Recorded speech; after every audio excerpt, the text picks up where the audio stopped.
welcome for another edition of Hardcore Wrestling Rants. I am your hardcore host, Rick Head, and I'm joined by the hardcore crew.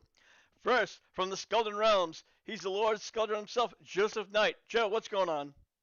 Nothing much. It's a beautiful weather today. I decided just to take it easy, so let's get going. All right. And of course, from Lance Moss TV, he's the incomparable Lance Moss. Lance, what's shaking? Not too much, and I just want to say a big happy first day of summer to everybody. Yeah, no kidding. I'm actually starting to feel like summer for a change. Yeah. So, all right, let's get down to it. Fightful Select is currently booking CM Punk for tonight's AEW Dynamite. Kenny Omega is reported to be off TV until Forbidden Door. As for the Young Bucks, they are not expected to be on Dynamite as well. Now, Joe, everybody still insists that they're trying to keep the Bucks and Omega separated from Punk. Is this just a formality, or do you think this is what's actually happening? You know what? I actually believe that they're just going to keep these two away from each other for the time being until the dust settles and we can go back to some sort of normalcy between the two. Punk still is not loved backstage, so I'm sure Tony Khan is trying to push everybody to be nice with one another, but I don't think he's going to get there too far with the Young Bucks and Omega yet. So I think the ploy right now is let's keep everybody separate for now. Let's see how well Punk generates and then move forward. Yeah, I agree. Lance, over to you. Your thoughts? Well, let's face it, Kenny's probably in Toronto just getting ready for Sunday. That's true, too.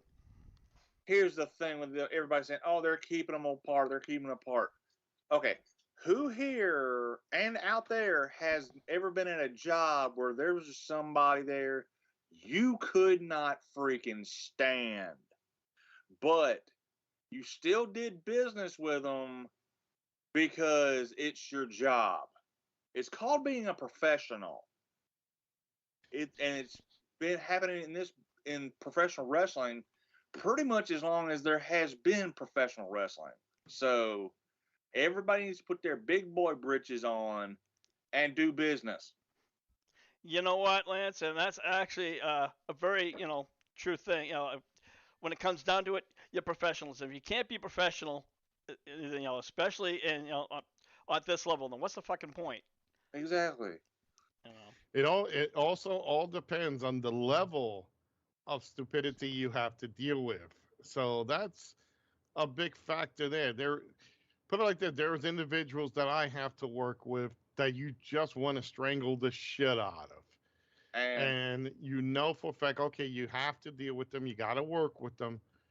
But once they get to that point where they're just pains in the ass and troublemakers, you literally just don't want to work with them.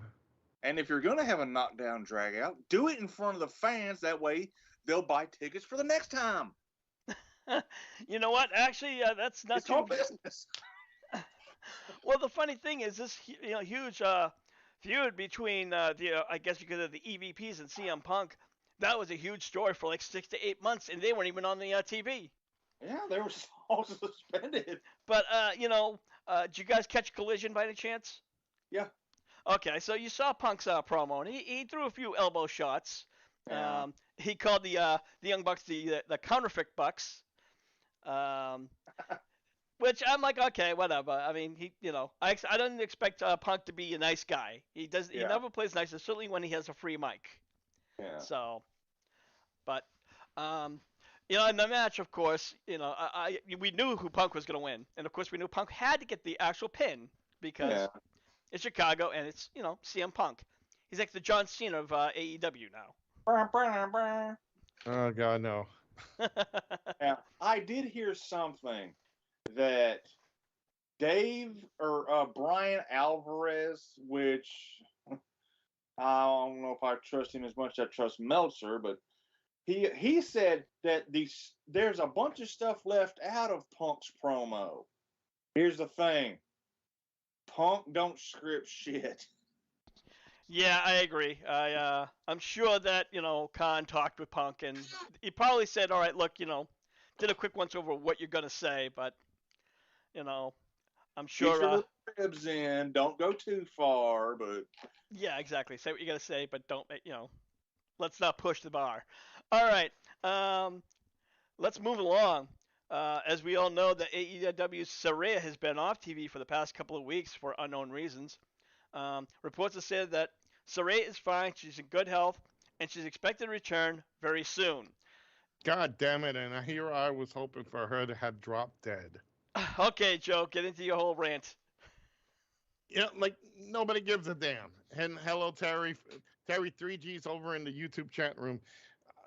You know what? She's so overrated. She's lacks wrestling moves. She is eye candy. I'll give her that, especially when she doesn't have all the goth makeup. She's actually a decent looking woman. Ring wise, she's far past her time. Her manager skills are laughable. Make Captain Lou Albano make like the Einstein of professional wrestling. And I have a lot of respect for the dearly departed Captain Lou. But Soraya, her and let me hit my face a couple of times more on the wall, Ruby Soho, and Tony shit. It's just a shit storm. You know, that trio just needs to go. And this is not because of kayfabe. I hate them because of their bad women or stuff like that. They just have lack of talent. They really are not the shits. They are the drizzling shits, but that's it. There's nothing except if you want to do lesbian porn. That's probably what the only thing they can do. And Lord knows, I don't want to see Ruby Soho naked. Oh, come on, Joe. You were just telling us off the air how sexy Ruby is, and you think she's sexier than Alexa Bliss. Uh huh. Yeah, I must have been hitting the bottle too much then. Yeah, probably. I think that was the. All right, Lance, over to you. well, how do I follow that? That's right. Go ahead, Lance. Oh, I know how. It's Joe at SchoolsRestaurant.com.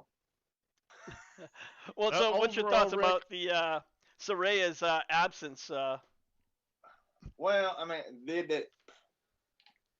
actually, since they're being so damn secretive about what kept her off, hell, she could have something wrong because that endo stuff that she supposedly has does make it where a woman can't really do shit for weeks at a time. So that could be it. Or hell, let's face it, she Got, could just need a damn vacation. I was gonna say maybe she just or got another she boob has a job. vaginal disease. No, boss, she's already. It's obvious Sarai has already had a boob job about a couple of years ago. I understand that. I was just saying, hey, she could just get another one and then another one and another one. Yeah. All right. Moving on. Uh, WWE will be bringing back its Underground match on Tuesday night's episode of NXT. Damon Kemp cut a promo where he told Eddie Thorpe that their match will be on July 4th episode of NXT. Will be contested under Raw Underground rules. Now, guys, we all saw this pathetic thing that was Raw Underground, where they were trying to make up for the pandemic, where there's nobody in the arenas, and I thought it was just fucking silly. It was like a cheap version of like a UFC fight, Joe. Yeah, that's a Shane McMahon thing. Honestly, when I saw the whole thing, I was like, why? Are you trying to be Lucha Underground? What are you trying to be? Now, we all know Shane is it's a ECW mark. He loves that. That's his thing. But let's face it, the talent is not ECW. They're not even close to anything hardcore anymore. So what they need to do is they need to do away with that. It's not freaking necessary. And we need to move on to something called wrestling. That maybe that will work, with everything pretty much going the way it is right now. Rick, I don't think these guys are gonna make it with the way Raw is coming lately. You know, titles that look the same people, nothing new. And now this, they bringing back something else. This is last ditch efforts from WWE to come up with something new. You know what, Lance? I have to agree with Joe. He pretty much hit the nail right on the head. What's your thoughts? You really want to see another Raw Underground match?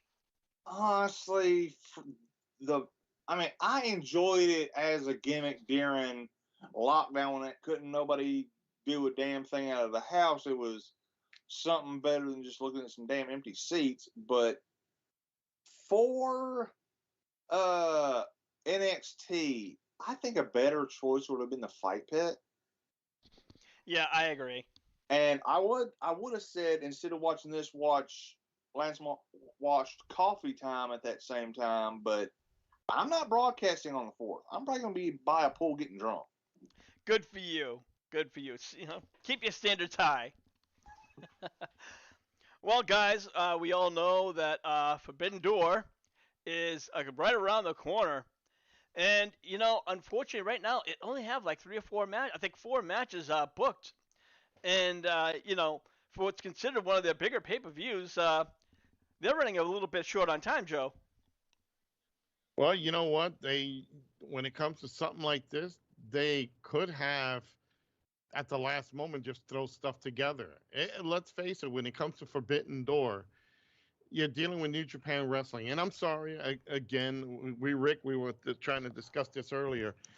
You know, when you look at the talent, such great, phenomenal talent in New Japan, they're not really known here unless you're a hardcore wrestling, purist who can watch New Japan and follows New Japan. You know, it it boils down to eh, that's what it is. It's just like a meh because the guys from New Japan are not known, at least not many of them. You know, you notice that when they announce, oh, and a guy comes running down, and there's like, who? That's the reaction they get from the fans.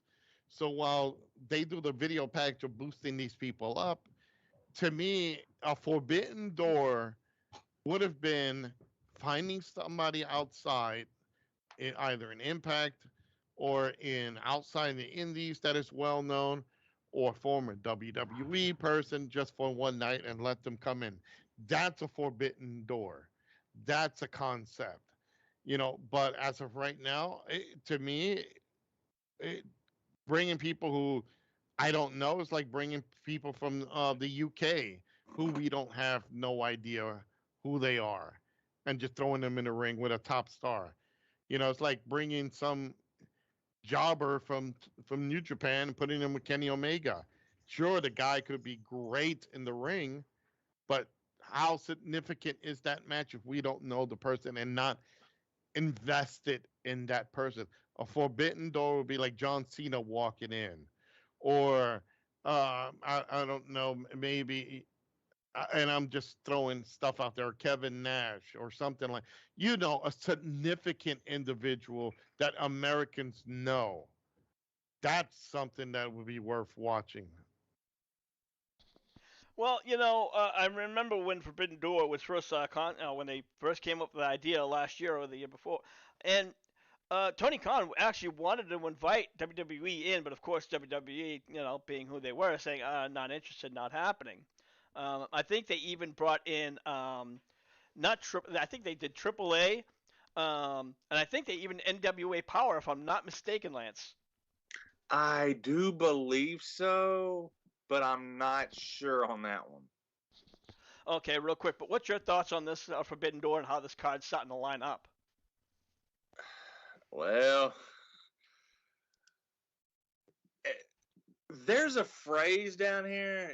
If this is going to get the full card anywhere close, the damn doors are going to have to open up and let it's going to come like a tidal wave for these matches if it's going to end up anywhere near a full card.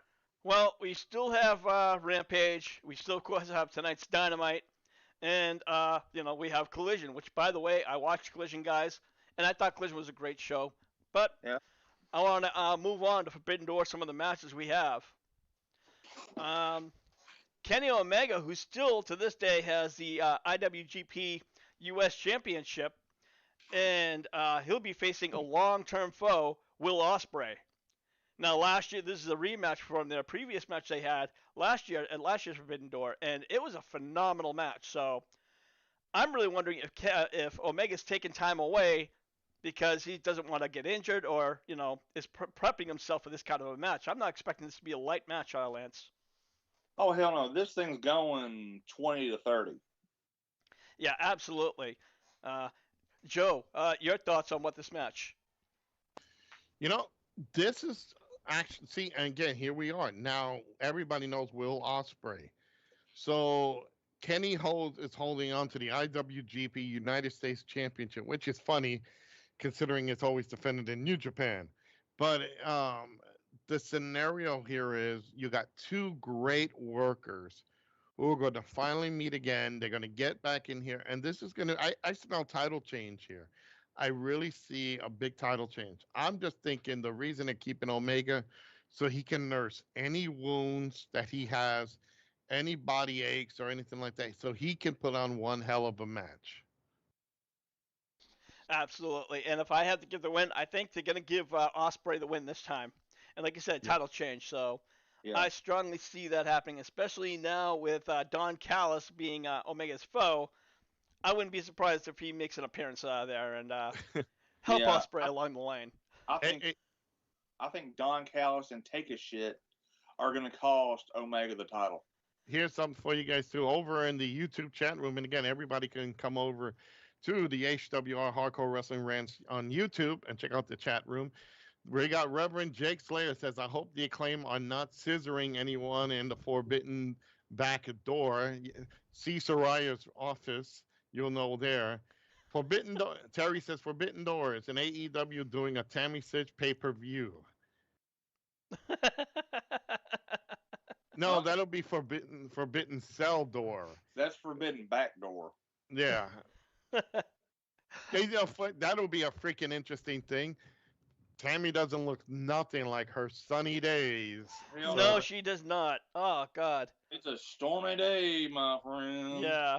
By the way, did you guys happen to watch Dark Side of the Ring with Chris Candido and Tammy I Sitch? did. I did. It was really, for a long time, I would always heard the stories, and I always heard half the story of that. It was just Tammy Sitch was cheating on with Candido with HBK, and she left him high and dry where he got injured, and but it realized, and even a lot of people said that he had his own demons, and unfortunately, he was the one who decided to go wrestle with a broken leg. If he had stayed in, followed doctor's orders, he'd probably still be alive today.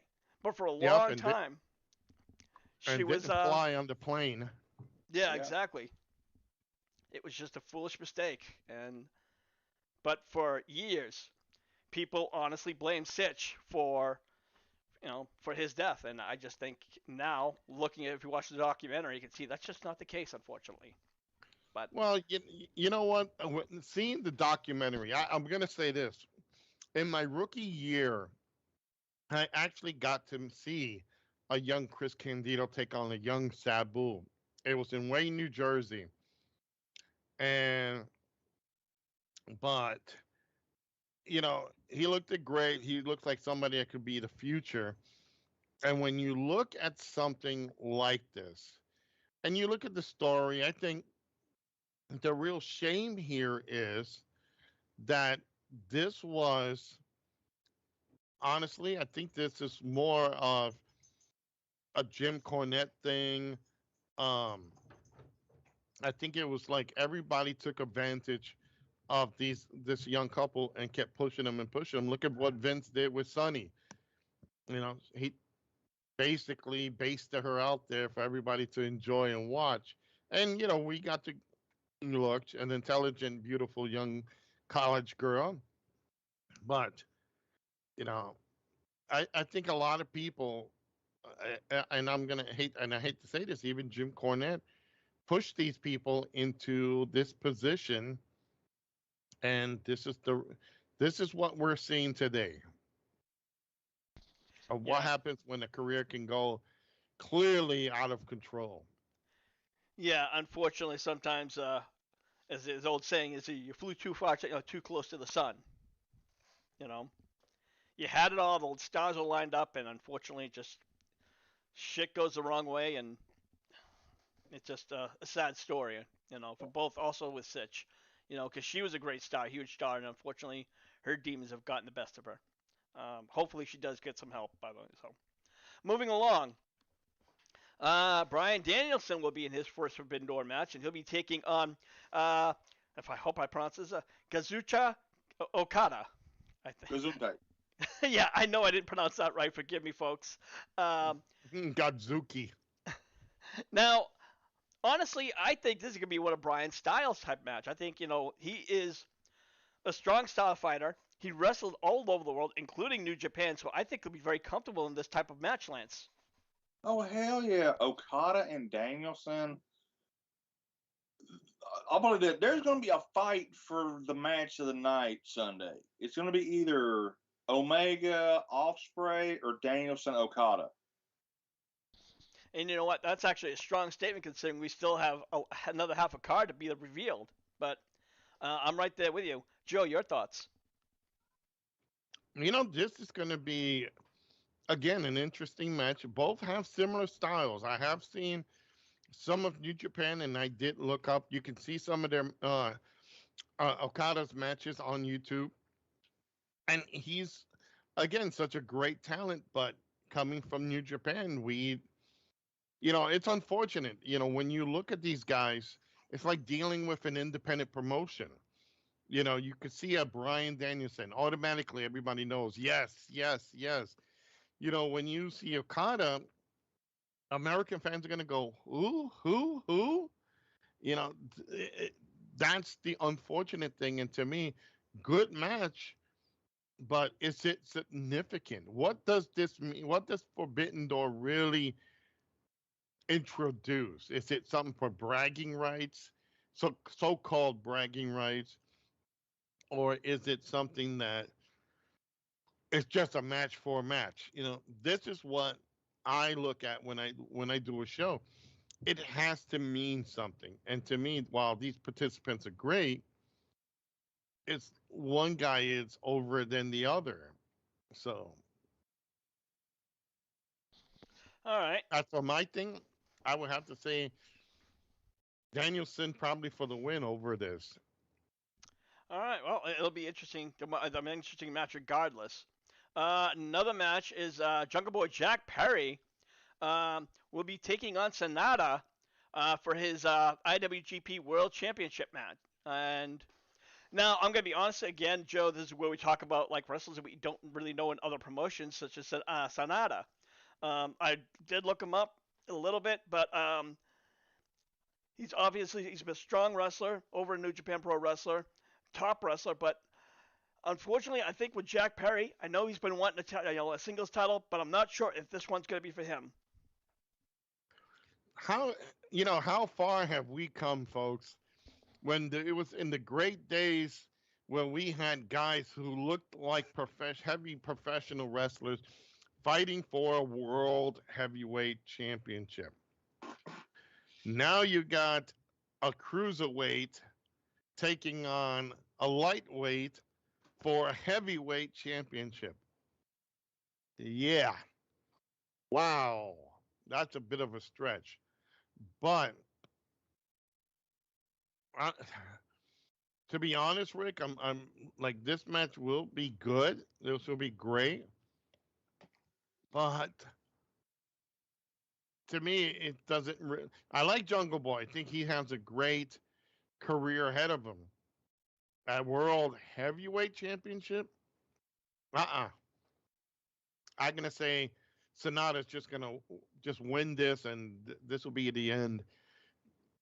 So far, the matches look great, but to me, this is like a whole indie indie background show. Okay, Lance, your thoughts. I, with all due respect to Jungle Boy, there's no way in hell he's beating the Rainmaker. All right, yeah. Well, let's move on to another match. Uh, this time, Hiroshi Tanahashi will be taking on MJF for the AEW World Championship. Now, again, this is going to be a great match, but I don't think Tanahashi is going to beat MJF for the title. I think somebody else is sitting in the back waiting to take MJF's championship. Uh, Lance, your thoughts? Yeah, as much of a build as they have with MJF, he ain't losing a this at the closest thing that AEW has to a secondary pay-per-view. Now, the could it be in jeopardy in London? Possibly, but not here. Fair enough. All right, Joe, over to you. I'm gonna look at. I'm gonna agree with Lance. You know, MJF is the shining star of AEW, and I don't see them losing a belt to some Japanese guy who, even though he's another great worker, what is he? Why does he have this title? That's the question here. Is so again, you know, you can honestly sit back and you can say, okay, why does he have this championship? So again, there's nothing significant of this. Um, yeah, it's a world title, but I think AEW is really missing the ball. It's like I would have liked to see maybe I don't know again somebody better than this, a Forbidden Door where it's like mm, fuck, you know, CM Punk coming on says I'm fighting for that belt, and some other person says no, I'm fighting for that belt. It's this match to me doesn't mean anything. It's just a regular house show match. It's a So filler MJF match. gonna return, huh? It's just a filler match, in other words. A filler match for AEW's world belt. What the fuck? Exactly. And again, you know, no, nothing against the New Japan talent, but you sit back and you look at the show, and again, nothing against the people there watching this, but Rick, where, what, you know, it's like, why? You just sit back and you just go, okay. You know, that's unfortunately this is how I see this show, and it's to me it really doesn't mean a whole load of crap to me. Hate to say it like that, but these matches are not significant. Yeah, I agree. I think the problem was is they did not take time to build heat between these two. These matches not have any time to build. Right now, it's just matches just thrown together. Yeah. I think with the exception of Omega and Osprey, you know, we don't really know anything. There's no real history between any of these people, and it's a shame, you know, because last year's Forbidden Door was phenomenal. It was a great pay per view, and they were building it for weeks. They haven't even, like I said, it's this Sunday, and they only have half the card listed. So Half, if that. exactly. So let's move along. Um, we saw last week on Dynamite that Chris Jericho confronted Sting on having a match. So while nothing's officially booked, Joe, I would say this would be a perfect match of Forbidden Door. See, now we're talking great match. Now we're talking about something of significance. You know, Sting is well past his prime. Okay, we know that. But look at the significance between these two. It is legitimately two individuals who have come so far and have been in the same company in WCW, who've never really bumped into each other, except in the locker room, but never really faced one another. the significance is here is Sting, the icon, the greatest wrestler of the WCW era.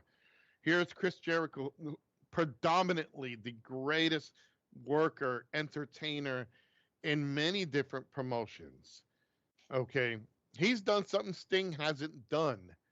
He's won not only the undisputed championship in WWE, but he's gone on to win other championships in New Japan and around different territories. So for him to these two to meet and they're on opposing factions, this says a lot to say this is money maker match. This is main event match here with no disregard to MJF's world title, but if I were to say, okay, main event, these two will be the main event, just to keep everybody watching to the end. And you know what? That's a very fair point. Lance, your thoughts on this possible match? Again, nothing's officially booked. Well, for one, if it is booked, it will not be Le Champion in there because this is New Japan adjacent. We will see the Painmaker. I'd almost guarantee that. And hell, it's absolutely a damn dream match. So, Tony, book it. Yeah, absolutely. So now, again, another wrestler who could possibly be at Forbidden Door, but again, nothing's confirmed. And that is the Joe's personal favorite wrestler, the IWGP Women's Champion, Mercedes Moné. There's already been rumors that she's going to be there, but at the moment, it's still not sure who she would face. Now, Joe, we all know that Mercedes recently lost to Willow Nightingale at over, I think it was for the powered title for some championship, which she got injured and she called it on the fly. Only to find out it was just a sprain, but still, Joe, wouldn't you think that this would be a return match? Absolutely. Willow Nightingale is an impressive person. We talk about Piper Niven over in WWE, but here with Willow Nightingale, she's impressive. She's that clowny baby face, but when you get her in that ring, oh, she is going to do everything possible to entertain you. And honestly, I like Willow Nightingale. I would love for her to walk away with some sort of win here, but that you were talking about the former Sasha Banks, who needs to be the top of the game. She needs to be like Charlotte Flair. I need to win. So yeah, if they do this match and Willow gets a return match, because this will be for Mercedes title, correct? Not the one that Willow won. No, I don't know. Happens. Again, this match. I believe it would be for the one Willow has, because as far as I know, in New Japan, Sasha doesn't have a title. Okay. She doesn't have the title. I thought she did. When did she lose the title? I thought the women's title was what that tournament was for.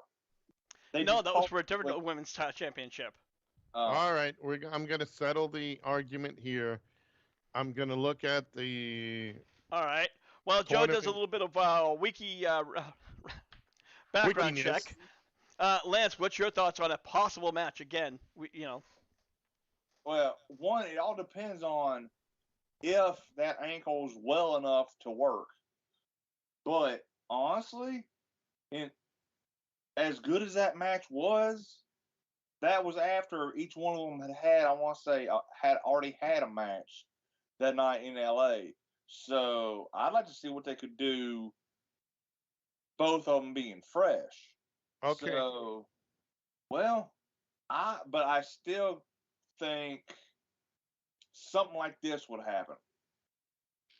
Willow would still keep the belt, but the Outcasts come in and cost Mercedes the title, because I've heard smattering of rumors that they want to work that angle with Saraya and Mercedes.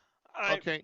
real quick, everybody over in the YouTube chat room, Reverend Jake Slayer says it was the IWGP Strong Style Championship that Thank Willow you. won.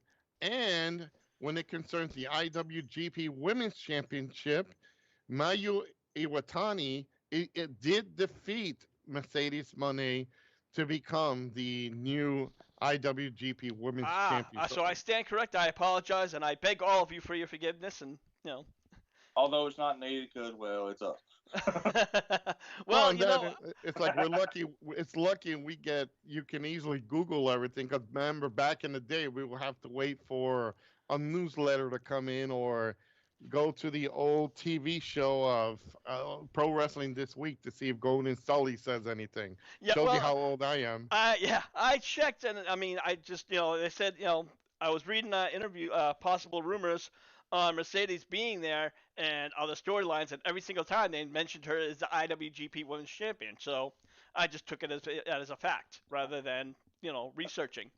But there was also other rumors that that Mercedes could be tag teaming up with Saraya, and I'm like, or even having a match against Saraya. So right now, there's so many different rumors out there. Nothing is really confirmed. Just speculated that Mercedes could be a part of it. Okay, I can predict the future if that happens. Joe will be screaming, break her damn neck, break her damn neck, break her damn neck. I think that's the only thing that he's ever liked Mercedes Moné or Sasha Banks for. Hell, I would be in utter bliss. And no offense to Alexa Bliss. Oh, I would love to be in bliss.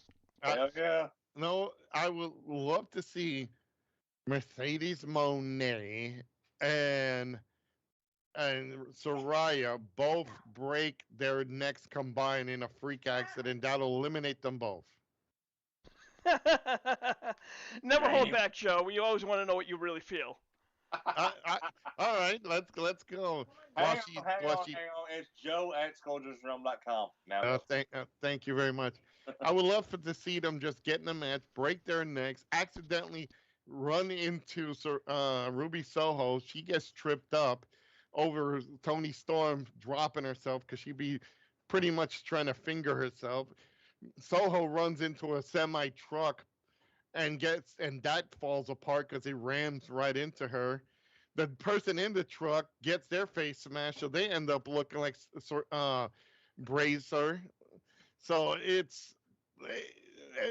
I wish it would just happen because I think the wrestling world needs to we need to retire these people already. We need to get rid of Sasha, the fucking worthless empty bank, or Mercedes, I have no money, and Saraya, my whole family is a loser just like me. So if they all can break their neck somehow and fucking be stuck in a wheelchair like Stephen Hawkins, we will be all right. Wrestling will finally be all right. My goddamn son, guess who won the pony? I just read a headline that Mercedes Moné is in the running for a Spider-Man spin-off with Bad Bunny of all fucking people. Jesus Christ, are they trying to kill Marvel? I think this is exactly why I do not watch any sort of movies or TV because this is why TV and all that stuff is so dead to me. Yeah, I watch the classic stuff. That's all I watch. I don't mind some of the new movies and the new TV today, but I read some of stuff like this and I'm like, no, I'm not gonna watch. It's a Spider-Man spin-off, and it's called El Muerto, which I'm like, no, I'm all set. Unless it's that Spanish version of Spider-Man, but you've got two people who are worthless too. Let's throw Bad Bunny in this blender of people I want to see fucking grounded up. That's another one. So he needs to go too. He's brain dead Bunny. So fuck him. All right. So you know what? I think we're gonna wrap up this edition of Hardcore Wrestling Rants. Wait a minute, we got 20 minutes left. Fuck fucking Bad Bunny, brain dead. All right. Fucking mash Mercedes Moné. Let's slip the slut Soraya down the fucking toilet. Okay. Let's fucking send Tony into a real storm. Hopefully she ends up in Oz. Let's do some real work. Put some plastic explosives on fucking Ruby Soho's face and make her look like Squidward tentacles. Jesus Christ. So Fuck. fuck the wrestling world. It is fuck the fucking boo. But I feel like Sheiky baby, and funny, I have the day Iron Sheik passed away. I realized I turned on my shoulder. I had the original Iron Sheik LJN figure on my shelf. So fuck them people. They need to go to the toilet. Wrestling has so fallen when you got cruiserweights saying that they're fighting for heavyweight titles. There was a very funny video on Facebook, and I shared it around. I'm going to share it in the HWR chat room. Make sure you guys check that out on Facebook. Hardcore Wrestling Rants. It's a guy in the ring with an indie guy, and he's the indie guy is jumping on the top rope. He twists the guy's arm, jumps on the top. Watching the indie guy jump and do all this stuff on the top rope, and he's looking at his watch and wondering, oh, when is this fucking kid gonna be done with this? And it is the most funniest thing because it shows exactly how these flippity flip monkey pisses motherfuckers who fucking don't know wrestling, they think they're action heroes. Fuck. I like this. Reverend Jake Slayer says maybe Bad Bunny, Sarai, Ruby, and Tony can take a trip to see the Titanic. Yes, I will be personally plucking holes into that submarine. Okay. Fuck. Oh well, PWI Insider just posted this interesting thing that the Khan family, now that they've already have a football team, they have an AEW a wrestling promotion. Now they're considering looking into the MMA field. Oh God, no. You know what, Lance? I'm going to shoot this one over to you because I know Joe has a lot to say. Do you think that the Khans are finally starting to spread things a little too thin? Yeah, because let's face it, they can't buy a big name in MMA. Well, I mean, they could, but I don't see them even trying to get Bellator, but it'd have to be some little piss ant coming. Yeah, and again, it's he didn't say exactly how far. This is Ariel Helwani was on the show with the MMA Hour today, and he mentioned that the Shad and Tony Khan have been looked into some interest in certain parties, but they didn't really go as how deep they were interested into it. So, but Joe, again, I think honestly right now the Khans need to focus on AEW because they still have a long way to go. They definitely do. They need to stop spreading themselves thin. You can't be buying everything up or thinking you're gonna own everything. You're basically are burning out money faster than anything else. We've seen the HFL. We've seen Impact Wrestling or TNA back in the day. You just simply cannot do this. You got to focus on one thing, build that up that it sustains itself, then go into something else. Right now, the Cons are thinking that, oh, because their thing is going good, it's going to keep going good. It doesn't work that way, Tony. Focus on your companies, get them afloat, then think of what else you can do. Right now, these folks need to really consider how their company is floating. They need to make sure that everybody is, number one, paid well. Yeah. Two, they need to make sure that they're getting a return on their investments. Let's forget the wrestling aspect. They do got some great talent in there. I'm not taking that away from any of the workers in there, but you got to make sure AEW needs a couple more years before it can actually even say that it is successful. It is not successful yet. When you get to the point that you're making more money than Vince McMahon or WWE, then you can figure out, okay, now we're going. This is Tony needs to stop thinking with delusions of grandeur, just like Han Solo. He needs to literally go in there and learn that you got to fix your company first. Look what happened with WCW and many great companies that just jumped the gun, that didn't sustain themselves well. Rick, we've seen Dixie Carter. We know the jokes with that. We've seen the jokes with other things. Honestly, Tony Khan needs to stop looking, unless the cons have trillions of dollars that they're not telling everybody, including the government, or they made some fucking financial deal with the Bidens in Ukraine. They need to focus on one thing, and well, two things, because they do have the Jaguars team and they have AEW. One of them becomes really successful and can carry on, then look into something else. And right now, besides UFC, which is now consolidated into one company along with WWE, I don't think it's a strong competition. The competition is not big for Bellator or anybody else to come in. There's probably, okay, as they're kind of the resident MMA guy on the crew, there's probably just two companies, but I haven't heard either one of them being up for sale that the cons could buy. Because let's face it, UFC, they're not getting. They're just, that ain't happening. Yeah, that's like trying to buy out WWE. Yeah. It's either going to be either Bellator or the Professional Fighting League that always airs on ESPN. One of those two. Jeez. Now, which both put on really, really good fights and good productions and everything.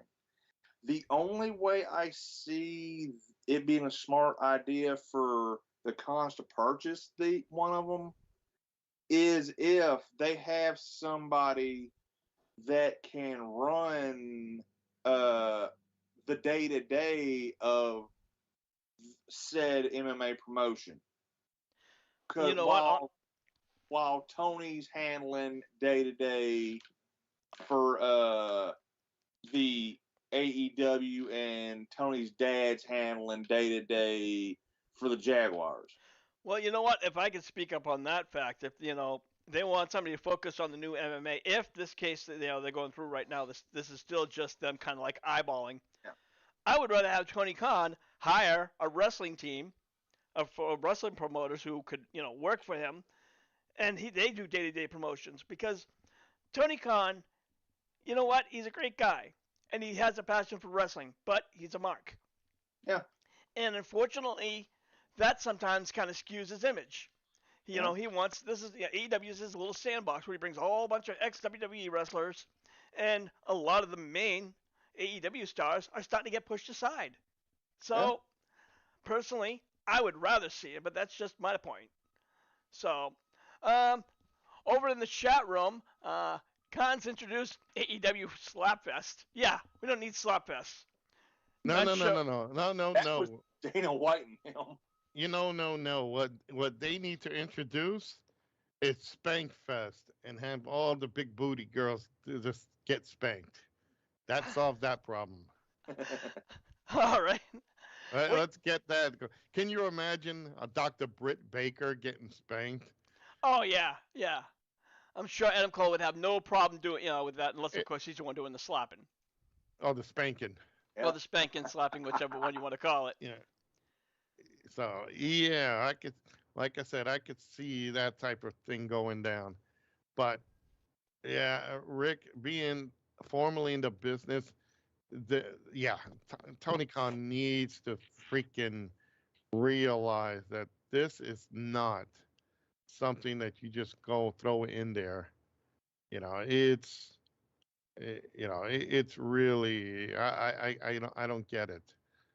So I really don't get why he's doing that. Okay, in a funny set of news, we know that Danhausen is still out and injured, but apparently he did challenge, and I quote, Pepsi Phil for the Foreboding Door pay-per-view event, but Danhausen is still injured, so he has to lay down and let Danhausen pin him. Yeah, guys, I really see, Punk really letting Danhausen doing a one-finger death punch. That's very nice, very evil. Very funny, too. I wish Danhausen would lie down in the middle of a fucking busy highway. You know what? I like Danhausen. You know, Yeah, he may not be a great He's wrestler, waste but of a fucking so-called professional wrestler. you know, you need a He's funny. sideshow. He's funny, haha, yes. But once he steps in the ring, he should be like clothesline from hell. Get a clothesline from hell, spin in the air, drop, and fucking just beaten the fuck out of, and stretched out. There you go. That will make my fucking day. All right. So you know what? Damn. I gotta wrap it. We're gonna call the shots from here tonight. I do want to thank Terry 3G and the Reverend hanging out with us tonight. Please take a time and take a chance and hit that like button. And of course, if you haven't already, subscribe to the HWR chat room right here. We'll hear every Wednesday night, Hardcore Wrestling Rants at 5 p.m. Eastern Time. And then, of course, if you like want more wrestling, head on over to our new chat room, Wrestling Rants in the group section. So please, head on over there. Joe, you're over at Skull and Realms. What do you got going on over there? Well, you guys can check me out at Scourge's Realm. Wait a minute, before I go there, Terry T says Danhausen needs more breast. Yes! He needs to do that Dylan Bacchani, the one that destroyed fucking Budweiser. He needs to do that. And destroy it, and he already destroys wrestling. But you guys can check me out just do the hashtag Scourge's Realm. I am on Facebook, YouTube, and Twitch, and at Scourgen on Twitter. I'm going to be just finished the Mega Man series. I'm going to be starting another Mega Man game, Mega Man 2. So that's going to be fun to go into because that first one was a killer. But also starting next week, next Thursday, I am going to be starting my Scourgen's Paranormal Realm. So I do have a team ready to go into action. So that's going to be a lot of fun to try and get involved because this is going to be a lot of fun to actually get in there and see how these new people who I actually work with are going to go in and literally be part of a ghost paranoia thingy. So let's see what happens. Just make sure you'll be bringing the Winchester brothers, and I'm sure you'll be all set. Oh, I'm sure. Lance, you're over at Lance Moss TV. What do you got going on over there? Well, as of right now, it's just every Tuesday night I go live on Smosh TV, and friends, I never know who's going to show up. And well, it's at 7:05 Central, 8:05 Eastern, and well, anywhere else, you do the math. All right, there you have it. And of course, we'll see you next week. So for the Hardcore Crew, I'm your Hardcore host, Rick Head, saying we'll see you when we see you. With a shirt. Thank you very much, and make sure you check me out. We're going to do Tony Khan's